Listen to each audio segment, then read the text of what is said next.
ઠાકર બાપાને મારે નમ્ર વિનંતી છે કે મારી દીકરી તમે પાછી આપો। તમારા બોલ તમે પકડી રાખો કે તમે જેવું કહેતા હતા કે કોઈ સમાજની દીકરી લેવી નહીં ને કોઈ સમાજની દીકરી આપવી નહીં, આપણા સમાજની દીકરી આપવી નહીં ને કોઈના સમાજની દીકરી લેવી નહીં, તો ઠાકરજી તમે મારી દીકરી તમને વિનંતી છે કે મને પાછી આપો। હું પાટીદારની એક બાઈ બોલું છું, મારી દીકરી મને પાછી જ આપો, બસ એ જ મારી વિનંતી છે, તો જ તમે રબારી સમાજના ઠાકરજી ઘર ગામ લસુંદરા, તાલુકો કઠલાલ, જિલ્લો ખેડા।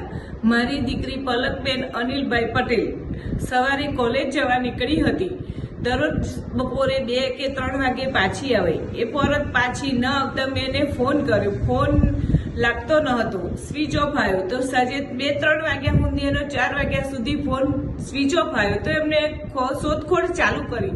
શોધખોળ ચાલુ કરતા અમને 9-10 વાગ્યા સુધી શોધખોળ ચાલુ જ રાખી, ન મળી તો અમે પોલીસ સ્ટેશન જઈ જાણ કરી કે મારી દીકરી ઘરે પરત ફરી નથી, મારી દીકરી શોધવામાં મને મદદ કરો।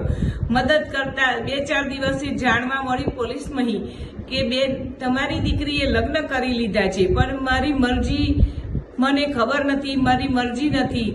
તો રબારી પિયુષભાઈ, દિલીપભાઈ એમની સાથે લગ્ન થઈ ગયા છે એવું મને જાણવા મળ્યું। તો પછી એ લગ્ન મને સ્વીકાર નથી અને રબારી સમાજના આગ્રણીય ઠાકર બાપાને મારે નમ્ર વિનંતી છે કે મારી દીકરી તમે પાછી આપો। તમારા બોલ તમે પકડી રાખો કે તમે જેવું કહેતા હતા કે કોઈ સમાજની દીકરી લેવી નહીં ને કોઈ સમાજની દીકરી આપવી નહીં, આપણા સમાજની દીકરી આપવી નહીં ને કોઈના સમાજની દીકરી લેવી નહીં, તો ઠાકરજી તમે મારી દીકરી તમને વિનંતી છે કે મને પાછી આપો। હું પાટીદારની એક બાઈ બોલું છું, મારી દીકરી મને પાછી જ આપો, બસ એ જ મારી વિનંતી છે, તો જ તમે રબારી સમાજના ઠાકરજી ઘર